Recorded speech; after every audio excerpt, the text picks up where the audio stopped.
Funko plans to limit their exclusive pops even more by implementing a one and done strategy, and that means no more restocks, and this brings up a lot of pros and cons. So let's check it out.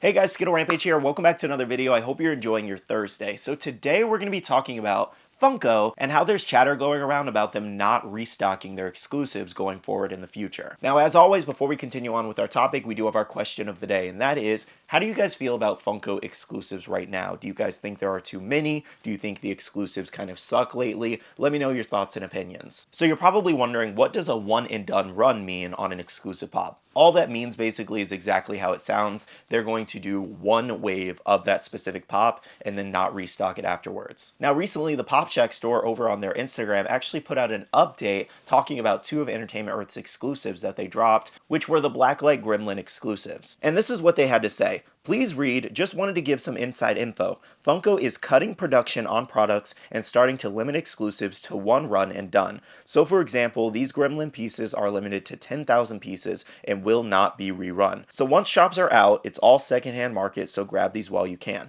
And that actually makes a lot of sense because when I was looking at Entertainment Earth the other day, I noticed that these two Gremlin exclusives were sold out on their website. And I was thinking to myself, I was like, wait a minute, Entertainment Earth exclusives usually don't sell out. You know, they do not sell out like that these days at least. But they were sold out very quickly within like 2-3 days. Now, as mentioned, a big decision like this comes with a lot of pros and cons. Now, starting off with the pros, a really big pro to this situation is the fact that Funko will reduce the amount of overstock they could possibly have if this new variation of this exclusive doesn't sell well. And this also benefits their retail partners and us as collectors, because I'm sure you guys are very tired of seeing the same selection in Walmart, Target, GameStop, Hot Topic, Box Lunch, etc. Every week, you always see the same exclusive pops, and it gets very annoying to try to hunt. And going forward, if they start limiting these new exclusives, that means the stock might be changed out a little bit more frequently. Now, obviously, another pretty big pro is the fact that it makes things much more rare and valuable. Now, obviously, I know not a lot of people care about value in terms of their Funko Pops. They just want to collect the figure and see it on their shelf, essentially. But me, as a value collector, and many other people as value collectors, it's really nice to see your item be worth more than retail every once in a while. Because that's a common issue we've run into with exclusives with Funko lately, especially in recent years, is where most things don't even sell out. So it's not even worth more than retail because it's still in stock on their website. Personally, if you're asking me, I think it's a bad thing to constantly oversaturate a market with your restocks and restocks and restocks. Hot Topic is really, really terrible with this, where we've seen Guillaume from Demon Slayer, for example, restock probably 15 times in the last 2 years. And I really do feel like that dilutes the meaning of exclusive, because how is it exclusive if it's constantly available? And touching up on it possibly relieving them of the overstock issue is that if you remember not too long ago, their stock took a big hit because they were destroying $30 million worth of product that was just sitting in storage and costing them millions of dollars. And a big decision like this, not to constantly restock things and produce more of them, will significantly help that situation. Another pretty big pro to this is that this limits how much of the smaller and bigger shops can order from Funko or each other in terms of their capability of being able to sell it to consumers. Because recently you've probably seen a lot of smaller companies going out of business, and obviously this was due to multiple different reasons, but a big reason was they were not ordering within their means of selling. And what I mean by that is they were ordering like 5,000 of something that they could only sell like 500 of. And when these companies keep doing that, further putting themselves in debt, and Funko's knocking on the door like, hey, we need our payment for these other new exclusive pops or other new commons, for example, basically they cancel on Funko, they can't pay for them, and most of the time Funko has produced them, and now Funko's stuck with a stock, and this is also what led to their overstock situation. All these different companies canceling their orders with Funko, leaving them with the stock. Okay, so now that we've talked about a couple of the pros of the situation, let's talk about some of the cons. Now, as I stated in one of the pros, this does heavily limit how much of an exclusive different companies can order from Funko or the respective distributor, for example. And with them being limited, this also limits how much money a company can actually make off a different exclusive, which that's really not our problem as consumers, that's the company's problem, but I figured it was worth mentioning in the company aspect just because it does actually make them less money by Funko doing this. But of course, as I said before, most of these companies are not selling within their means anyway. Now, two of the other cons I have for you guys are probably a little bit more important with this situation. One being, we don't know how much stock is actually being produced in this one run. Because, for example, if they're not going to restock it, who's to say they're not going to print 300,000 of them, you know? An example for you guys. Let's say they print 100,000 of a Deku Funko Pop, okay?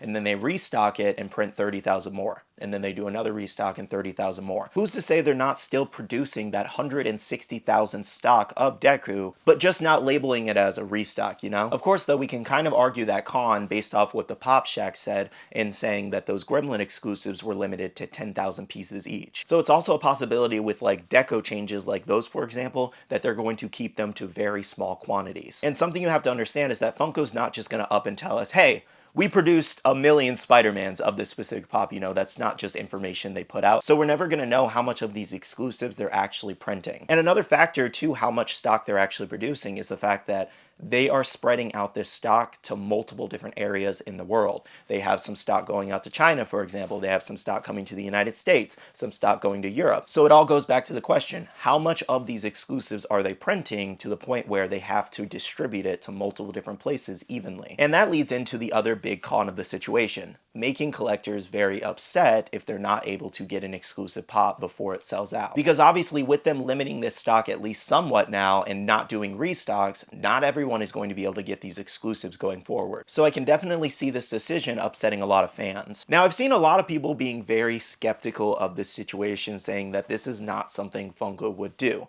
But of course, like I said, with all the overstock issues they've had and a lot of things not constantly selling out anymore at different retailers, it is very likely that this is something that they would do to try to combat a lot of different problems. But I do agree that we need to see this happen and we need to see things not restock in the future for this to be 100% believable. And like I said before, Funko is never going to flat out tell us that they are not restocking their exclusives anymore. This is just information trickling out from distributors and smaller retailers at the moment. One final thought I have about the situation is that I do feel like this is also going to cause a lot of FOMO sales. And if you don't know what FOMO means, it means the fear of missing out, which of course it would cause it, because if there's seemingly limited stock out there now and they're no longer restocking things, then you're going to want to act on buying that exclusive pop immediately versus waiting like most people do. Again, though, I do want to state, I think it's very reasonable for a lot of people to be very skeptical of this situation. But let me know, are you skeptical of this, or do you think this is something smart that Funko would do? Of course, as always, if I get any more information on this topic, I will definitely update you guys in the future if it turns out to be true or maybe a lie. Alright guys, so that's everything that I have to discuss on this topic today. Thank you so much for watching, and make sure to leave a like down below if you did enjoy. And of course, comment down below your thoughts and opinions. I would love to hear what you guys have to say about this. To end off the video, I do want to say a big shout out to all the amazing Patreon supporters of the channel. You guys rock for supporting myself and the channel. If you guys want to check out the Patreon, the link is down below. We have a Patreon-only Discord where we share a lot of information, news, restocks, updates, links, and more. We also have a Facebook group with over 17,000 members that's buy, sell, and trade. And make sure to follow me on all my social medias at SkittleRampage over on Twitter, TikTok, Instagram, and my Facebook page so you can stay up to date. Alright, love you guys. See you guys in the next one. See you guys later. Bye.